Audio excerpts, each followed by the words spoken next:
खबर शामिल करते हैं भालिया शहर से। हमारे C1 न्यूज़ के सिटी रिपोर्टर अली जैन से 2 मुहर्रमुल हराम इमाम हुसैन अलैहिस्सलाम की शहादत के हवाले से मजलिस का एहतमाम किया गया।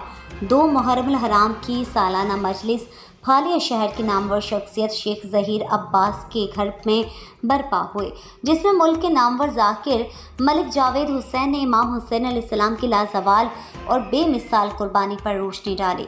और मजलिस के इख्तिताम पर मरकज़ी मातमी संगत अल असर ने इमाम हुसैन अलैहिस्सलाम और तमाम शहदाए करबला को मातम का और पुरसा दिया और मजलिस में आने वाले तमाम मोमिनीन के लिए ठंडे पानी और मशरूबात की सपीलें लगाए। तमाम मोमिनीन और मोमिनात के लिए लंगर का वसीअ तर इंतज़ाम किया गया।